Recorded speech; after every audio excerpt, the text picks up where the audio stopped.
And we are live. Hey, Concrete. Hey girl, What's going on, honey? not too much. Regular Sunday stuff.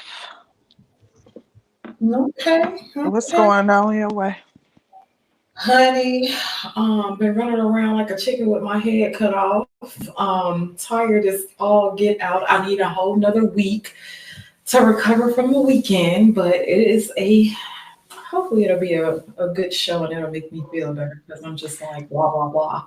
Yeah, I'm I'm dragging a little bit. I got a headache, but yeah, I always need a whole week to recover from the weekend. Like my weekends are just as busy, so I always need one child. So I feel your pain. Yeah. Did you have a good weekend? It was busy, busy, busy as usual. So it was my typical weekend stuff. So yeah, but all in all, it was a good weekend. Okay, good stuff. Good stuff. Are you ready to get into the topic? Let's get into it. Okay, so the topic is matriarch, the black matriarch from a woman's perspective. hmm Yep. And So talking about the matriarchy, the gynocracy, so to speak. yes, yes. One of the reasons that I chose that photo from the women of Brewster's Place. I'm not really sure if you guys are familiar with the movie, but if there was ever a movie to depict the gynocracy or the black matriarch, I think that would be a really, really good place to start. So, if you guys have never seen it, I think that would be a good reference point um, as as a really good mark in the culture. Um, the movie displayed a whole bunch of stuff that I feel like are big issues that we're still facing today. It was really a prophetic movie, like because the same stuff is literally happening, and I just thought it was a real interesting picture, and I ended up watching it this weekend, and it really gave me a lot of insight too about the way a lot of the guys here think. Yeah, I saw the movie. It's been a long time ago.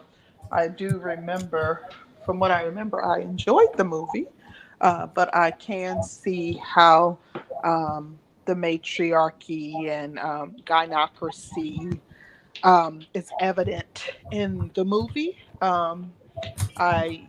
There's also a prevailing theme throughout the movie where the black man is kind of like, a villain. So, um, yeah, I understand your point of view and why you chose that specific movie to depict our thumbnail for this show. Yeah, yeah. Um, so what kind of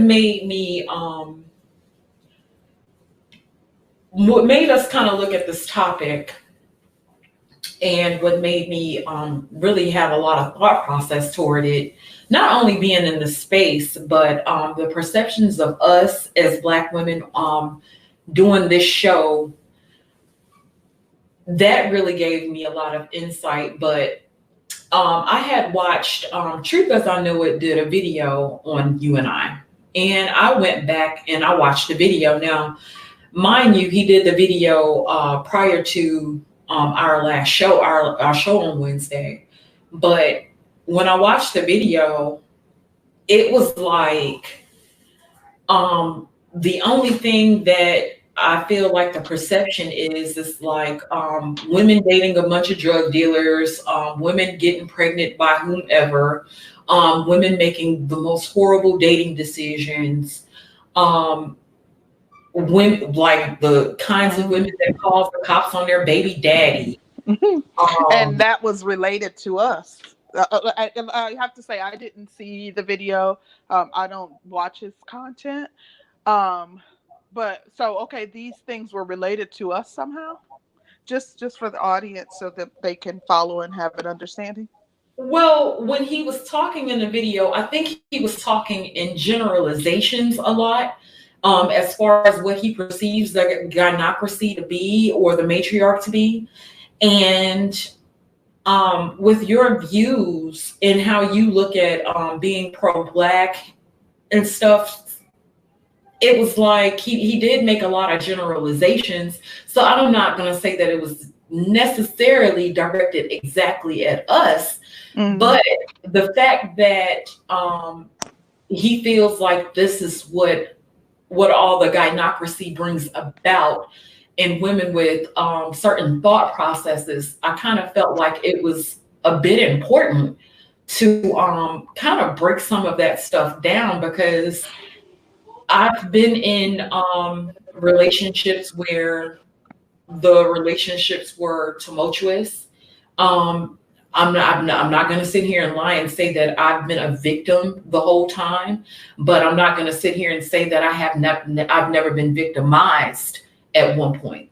And so, Mm-hmm. It's interesting that a lot, the types of assumptions that are made about Black women in general, and myself, being that the one and only label that I applied to myself. Regarding a group that I belong to, aside from the obvious, my gender, my sex, my sex, my race, would be Black consciousness. But, you know, I think that my upbringing is probably far different than anything that he would imagine. And in addition, so is my relationship with my fiance.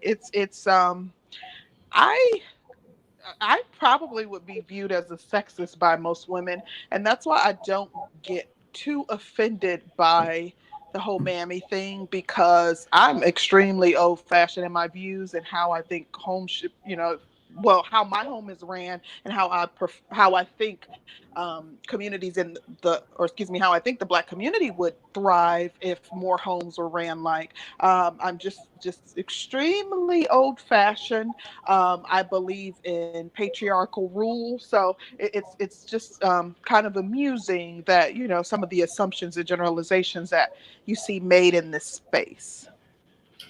I think one of the biggest proponents with us being in the space and us having the views that we have is that we're both single mothers. And it's like, okay, with us both being single mothers and not being married, and then with me, my background is I had one parent that was on drugs, and in a certain sense, I was abandoned by her. I was abandoned by my mother at one point. And with my father, there was some abandonment issues there as well. And so when people hear one part of that, and it's kind of interesting because I have a very, very interesting background. I have a very interesting background. I was still raised into a two-parent household, but I was raised by my grandmother and grandfather. And I still got a lot of old school traditional values from my grandmother and grandfather. I got pregnant at 32 years old, and I was still afraid to tell my father that I was pregnant because I wasn't married. My mother, my mother was not on drugs her whole life. My mother actually became clean at one point. And when my mother was clean, she was actually a great wife and a great mother at one point. And so I can honestly sit here and say that I did receive good tools and I was taught how to be a wife. I was taught how to be a mother, and but at the same token, as an adult, I'm not going to sit here and say that I did not make some bad decisions with how I moved with my life, because We all have. Everybody has, even those that aren't single mothers. You know what I mean? right, Um, right. and I understand that.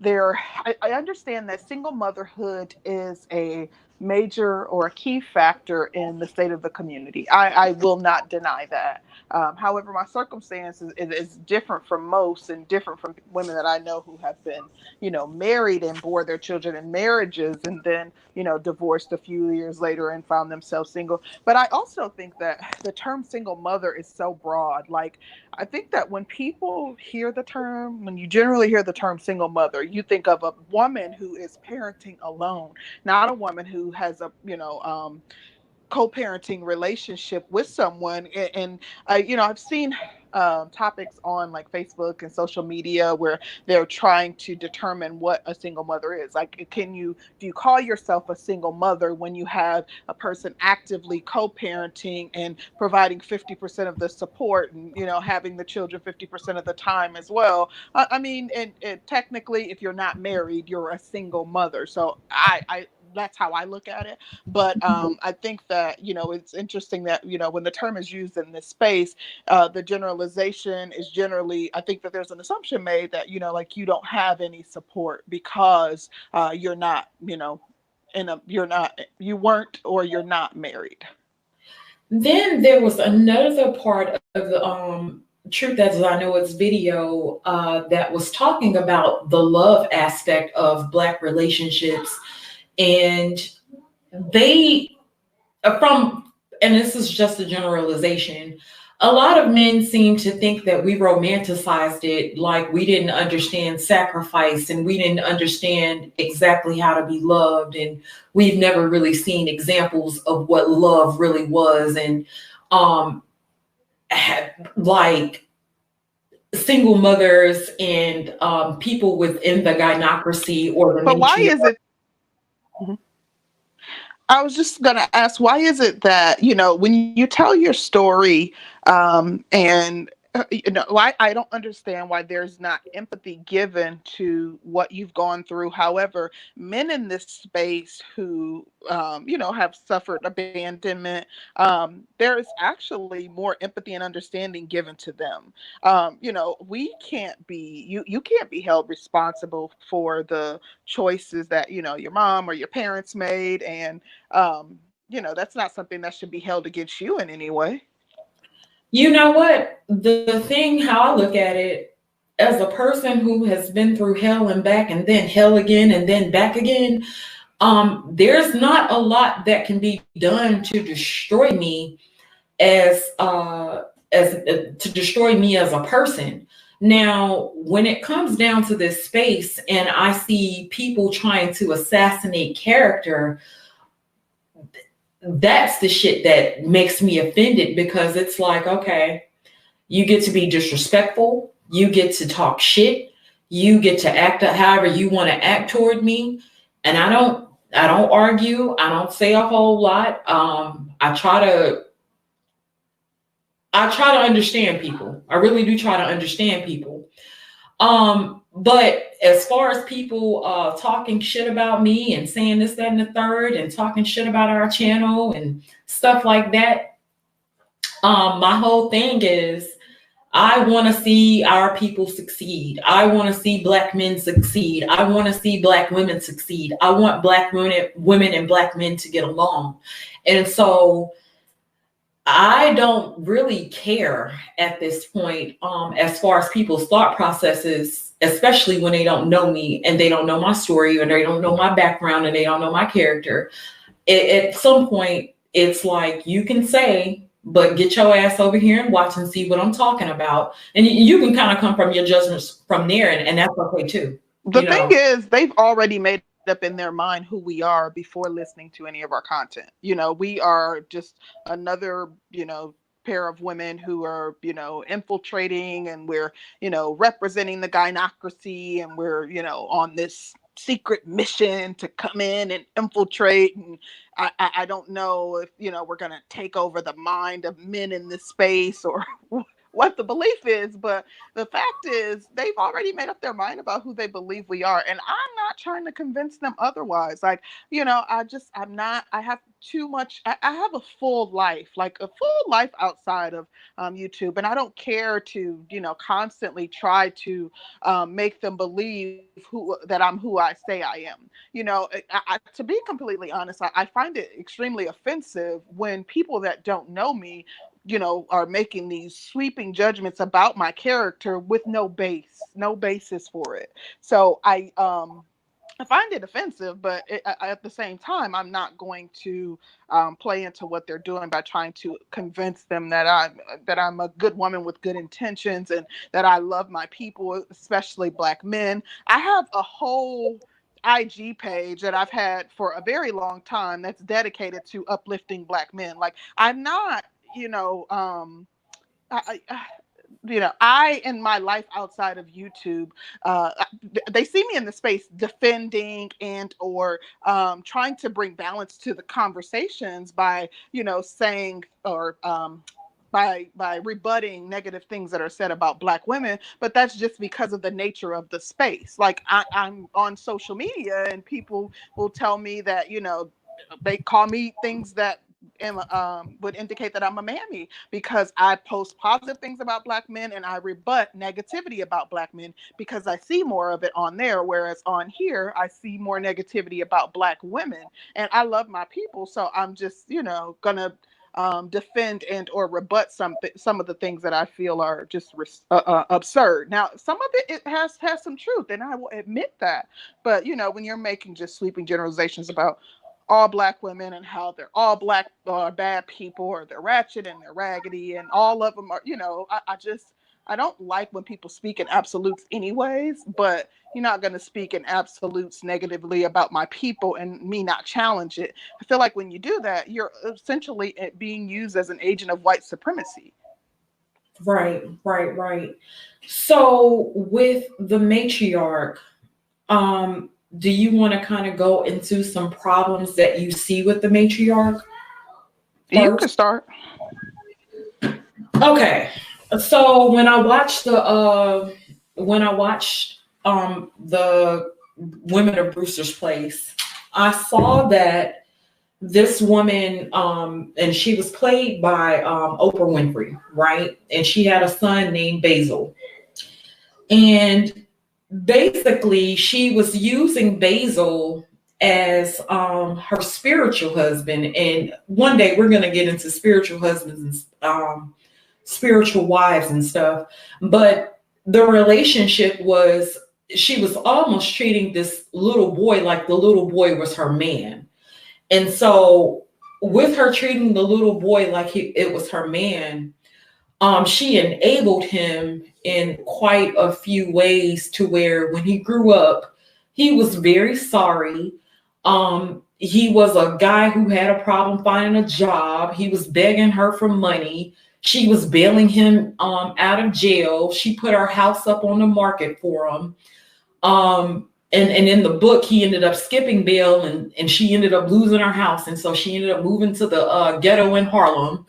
Or I want to say it was in Harlem. I'm not really sure where the movie was based out of, but she ended up moving to the hood. So they never showed Basil after that scene. And then when they got to the hood, they showed quite a few single Black women who had troubles finding men. And one girl that they showed was a woman who had multiple children by a lot of different men, like multiple. And I remember. Mm-hmm. The one thing that struck out to me that kind of hit me really, really hard was that the woman kept having babies after babies, and her reasoning for having the babies is because the baby would be around to love her and she could love that baby without any judgment. And she just, like, the new babies felt good. But when the babies got to a certain point, she began to talk to them like they were crazy. She was calling them stupid and dumbasses. And yelling, and she was trying to watch TV. She wasn't cooking for them. The house was in shambles and shit like that. And that's also a big part of what men are talking about. But then it's like, okay, I live in a working class community, right? Most people that I know on my street, we go to work. There are some kids over here. The kids go to school. Um, I think like my son is a straight A student at this point. At this point, but it's like, okay, I'm a single mother. I don't berate my child. I'm not calling my child all kinds of stupid bastards because of mistakes that I've made with my mating choices. And I don't think his dad is a bad person. I didn't choose a thug to have a baby by. I had a relationship with a man for almost 2 years, and we created a child. The relationship did not work. Do I wish I made better choices? No, I don't regret the choices that I made. Now, do I wish I was married when I made the baby? Sure I do. Who wouldn't want to be, you know? So I don't deny But what would that have changed if you were married? It still would have likely, if you guys weren't compatible for whatever reason, it still could have possibly ended in result. Like the end result could have still been you all separating too. yeah, but at the same point, as it pertains to building legacies and building strong family structures, which is the backbone of our community, we as women, a lot of us as women didn't make the best mating choices as it pertained to, and like even with Yeah, I agree with that. Oprah's character in the movie, she ended up getting pregnant by a womanizer. You know, the guy was a player, and she ended up getting pregnant by it. And there was a scene that was really really powerful, that when she got pregnant and she told her father, and her father beat her with a stick, and he beat her ass on the porch to a point where her mother had to pull a gun on him to get him off of her. Yeah. You And know, oh, go ahead. I'm sorry. Let me know when you're done with your point, and then I'll chime in. no, you can go ahead. You can go ahead. I was just gonna say that I believe that would have a strong impact on our community and the current state of it. But I think that, we need to understand, not just the importance of marriage. We need to understand more so like how to make marriages work. Like, I don't believe in getting married for the sake of getting married. I don't believe that the answer to getting pregnant is to walk down the aisle with somebody, because if you all aren't compatible, that household can be more toxic than you all living separately. I think that, we need to ensure that we're doing better vetting, that we need to know what to look for in a man, that we need to know, what qualities a leader should possess. And, as opposed to, marriage being an answer to getting pregnant. I think that we need to, do better at courting first, and then, finding someone who we love to share our life with. And I'm not a proponent of state sanctioned marriage, but however you decide to, um, solidify your union, I think that at that point, that's when you would do that. But I don't think that getting married because you got pregnant, would be a resolution to what we currently have going on in the community. I think we just have a higher divorce rate. Yeah, yeah. They it was another what do you think about the multiple kids by multiple men? And I think that it's a problem, but and I'm not like justifying it in any way. It is a problem. There's no two ways about it. But if you look at the statistics that, our men like to, bring into these conversations, you'll see that there's a drastic decline in, women getting, having multiple children anyways. Like, even in the Black community, the decline isn't just with, the majority. It's also a decline, with our people too. But yeah, I mean, I absolutely think that, that shows judgment issues. I think that, even if you in a perfect situation, you get pregnant, you have, multiple children by multiple men, you know, 2, 3 children by 2, 3 different men, and they're all active participants in the children's lives, and engaging in the children's life and doing what they're supposed to. I think the child still misses out without having the father in the home full time. So it shows that there's a judgment issue. Yeah, yeah. I think that's one of the main problems is the judgment, because when you're in a situation, and as a Black woman, when you're in a situation and you are looking for love and you've never experienced love the right way from a man, and you go out seeking that, Mm. it's like, I really don't think a lot of women look at the long of it when we're horny and when we're seeing things inside of our. I mean, it's real. It's real, because you see Yeah, things you inside talk. yourself. Yeah, you spend some real talk, and I agree with you. I agree with what you're saying. I think that you know, I, I don't. I think that we have a problem choosing suitable mates, and I believe it's because we don't know what to look for. I do think that there is a lack of healthy relationships within the Black community. We don't know what it's supposed to look like. In Right. addition, when we have problems, we don't know how to resolve them. We don't know how to work together, how to compromise. We don't know how to, seek counsel from elders who have long lasting healthy relationships. I think that I do believe that that's a large problem too. Yeah, yeah, yeah. It really is a huge problem. A huge problem. Um, there was so I'm going through the movie, and there was the abortion rate.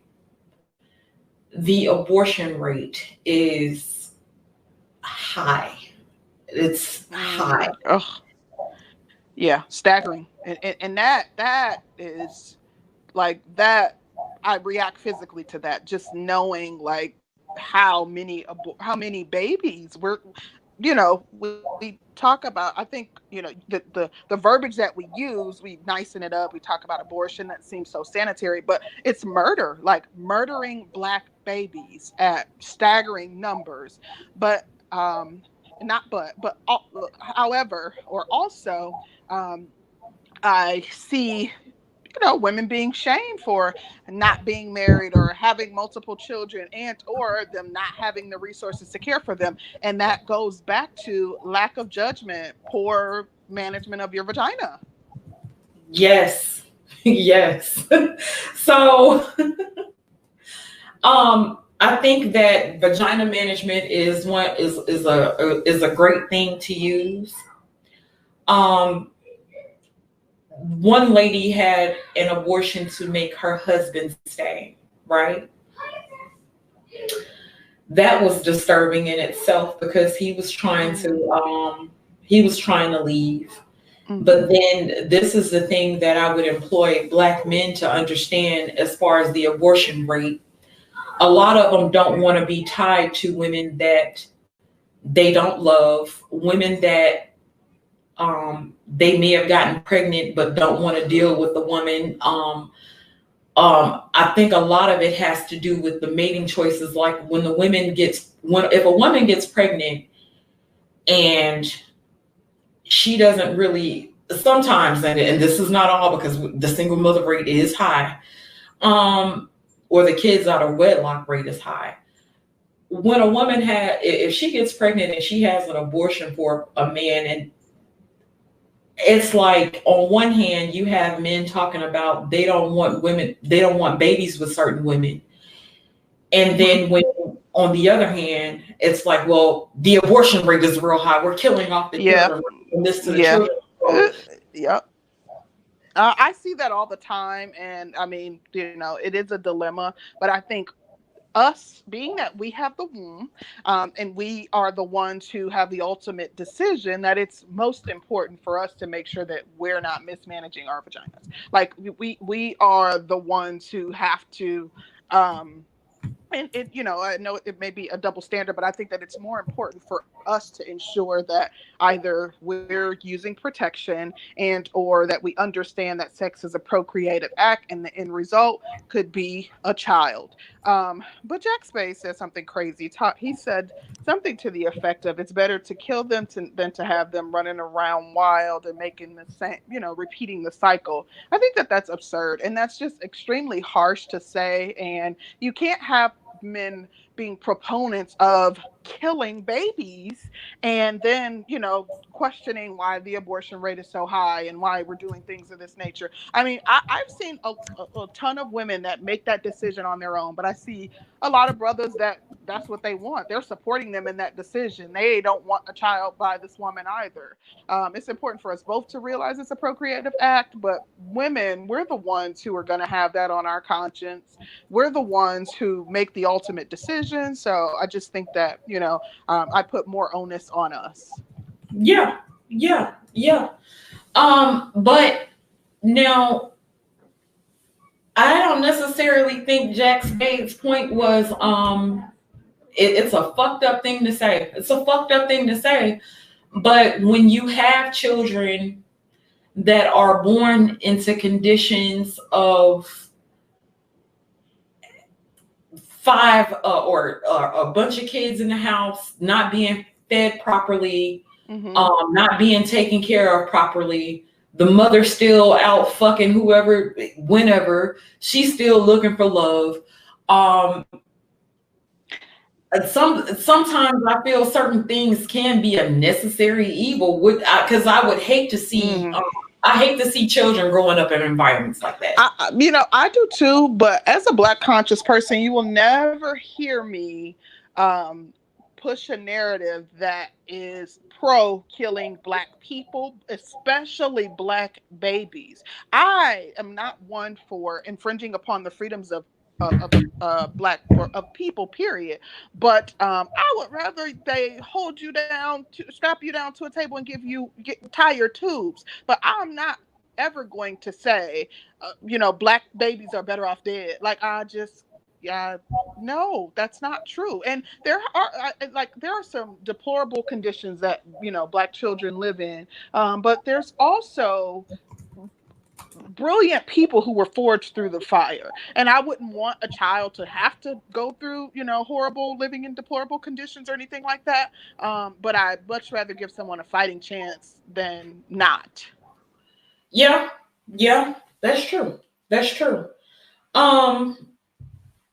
Do you think, like with the abortion thing, it's kind of interesting because I see the way that it was put into, like, a lot of the shit was put into our communities.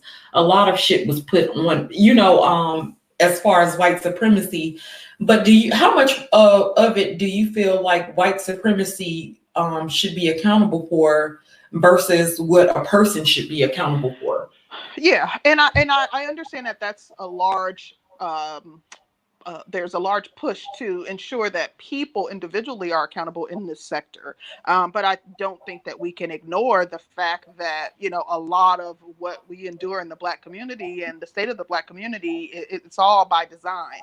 But I also do believe that, as adult people, as thinking people, as people who have computers at their fingertips and who can, research anything at the drop of a dime, we have access to all the knowledge in the world.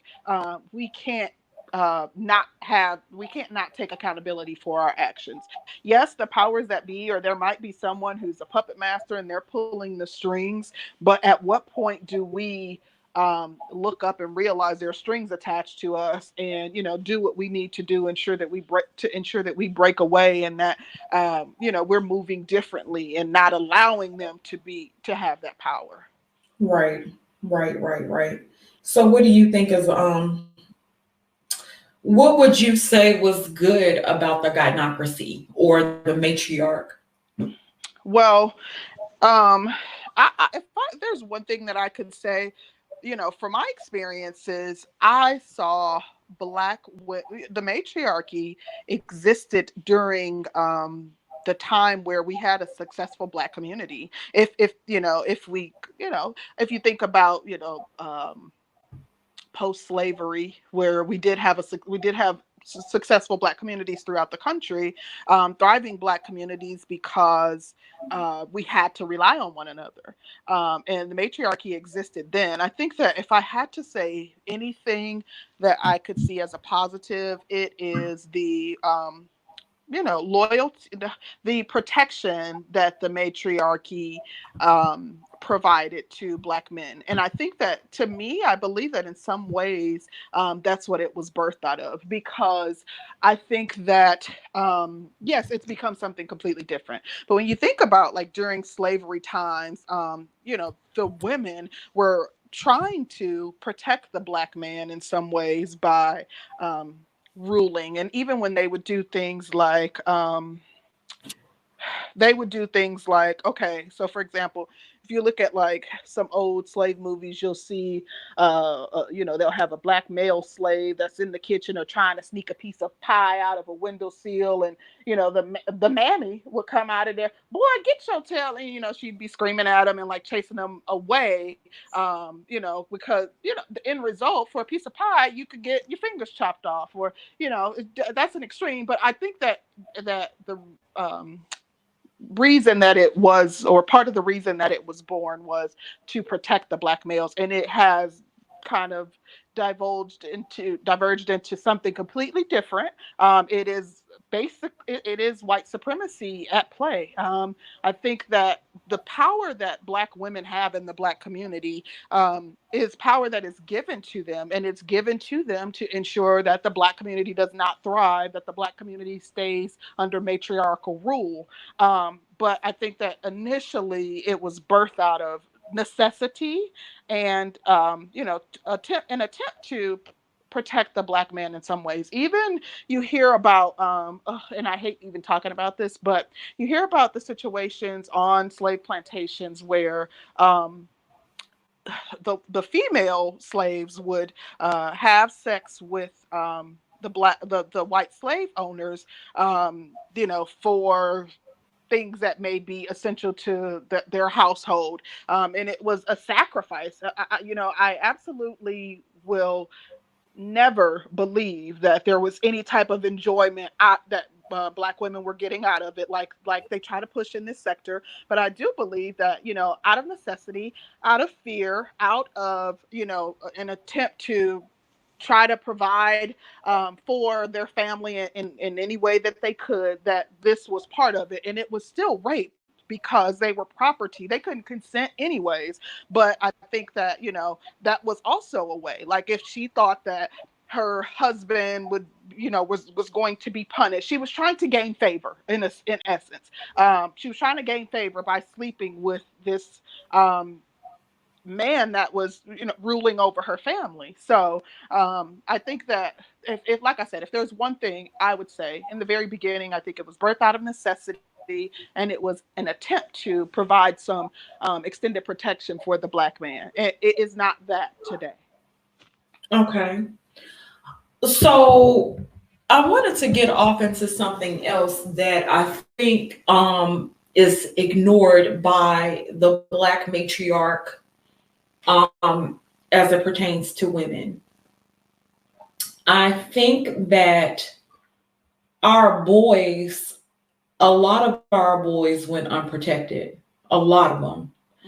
I feel like a lot of our boys were raped and molested and taken advantage of. And I feel like we failed them in a sense. What do you think about that? I definitely feel like boys were unprotected. I think that girls were unprotected. But I think that more than anything, in my opinion, boys were the target of aggression. And I think that is a lot. That's why a lot of our Black men have some unresolved issues with Black women. I think that, when you think about, whether situations where the mom was single and it was, she wasn't single by choice. Maybe the man left because of whatever reason. Maybe he left for another woman. Maybe he left because the sky's blue. But I think that in those situations, what I've personally seen is boys being the target of aggression, boys being thinking that their name is bastard or whatever swear word mom can think of because she calls them that so often. And, like, I think that more than anything, I saw Black boys being targeted. I didn't see them in a lot of situations, I didn't see them being poured into. I didn't see them being told to maximize their potential, being encouraged, being shown love, being shown, empathy and compassion, because you're a boy, you don't cry, so what, you hurt yourself. So I did see that in certain situations. And of course, there were absolutely a lack of protection. And that is part of the reason why it's important to have two parents in the household, too. You can't be, everywhere at all times. And as a single mother, if you're trying to work or, trying to provide for your children outside of the home, your children can be essentially prey to someone. So I think that, and or you might be kind of disassociated with what's going on in the day-to-day lives of your children because you're focused on trying to feed them. So that's just more reason why it's important to have children that are raised in the home with both parents. Right. T Fitness for You made a good point. He said financial strains bring out the worst in people who have no real love for anything except for material things. That's true. Oof. I've Yeah. seen that. Women who are trying, to pay the bills, and that's when they become even more stressed too. That's when the children are the brunt of the abuse or whatever stress that they're dealing with because, the children are easy victims, that's a good point. Yeah, I thought that was a really good point too. Well, are you ready to open up this panel? Let's do it. Okay. And now keep in mind, people, we kind of touched on some of the matriarch. We didn't go over everything, so don't come up here trying to kick our ass about what we didn't talk about. Yeah. And y'all know we like good, spirited debates. We like, we're not looking for an echo chamber. We like to, have good dialogue and good exchange. But we want to keep it respectful.